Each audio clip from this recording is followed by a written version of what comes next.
Next మనం భద్రాద్రి కొత్తగూడెం వెళ్దాం. అక్కడ మా ప్రతినిధి శ్రీనివాస్ మనకు అందుబాటులో ఉన్నారు. ప్రధానంగా శ్రీనివాసరావు చెప్పండి, అక్కడ భద్రాద్రి కొత్తగూడెం జిల్లాలో ఆర్టీ అధికారి నిర్లక్ష్యం వహిస్తున్నటువంటి పరిస్థితి కనిపిస్తోంది. విధుల నిర్వహణలో అలసత్వం ప్రదర్శిస్తున్నటువంటి పరిస్థితి కనిపిస్తుంది.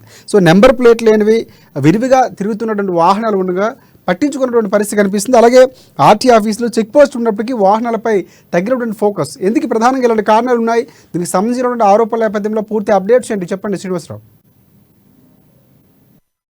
Thank you Rajasekhar. ఈ రోజు చూసుకున్నట్టయితే గత కొన్ని సంవత్సరాలుగా ఈ యొక్క రోడ్ల పైన తిరిగేటువంటి వాహనాలు ఏవైతే ఉన్నాయో పల్లెల్లో కావచ్చు, పట్టణాల్లో కావచ్చు, నేషనల్ హైవే రోడ్లలో కావచ్చు, ఈ యొక్క అంతర్రాష్ట్ర సర్వీసులు కూడా ఈ యొక్క జిల్లాలో తిరుగుతున్నటువంటి నేపథ్యం ఉంది.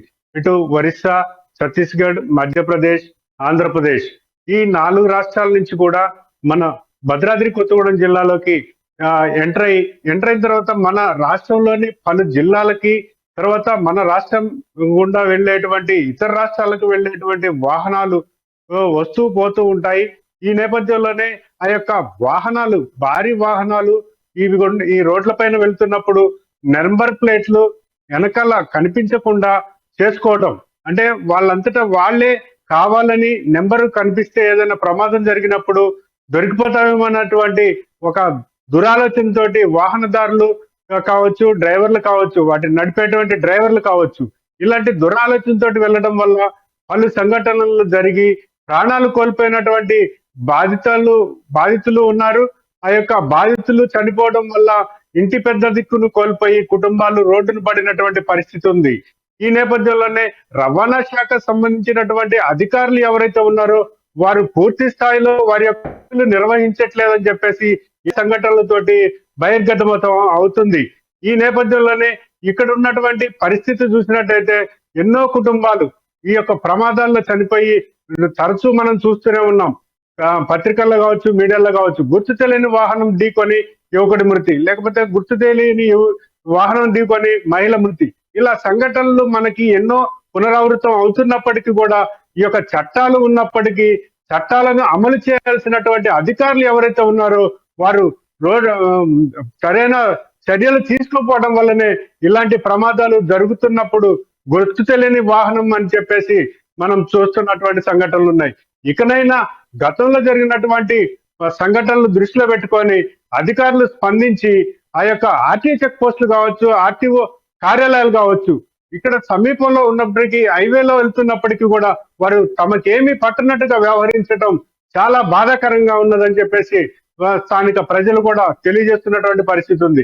ఇకనైనా ఈ యొక్క మొద్దు నిద్రను వీడి ఆ యొక్క చట్టపరంగా అమలు చేయాల్సినటువంటి ఈ యొక్క చర్యలు ఏవైతే ఉన్నాయో సంబంధిత శాఖ అధికారులు కళ్ళు తెరిచి ఆ యొక్క వాహనాలకి సరైన నెంబర్ ప్లేట్లు కనిపించే విధంగా చూడాలని ప్రజలు కోరుతున్నారు.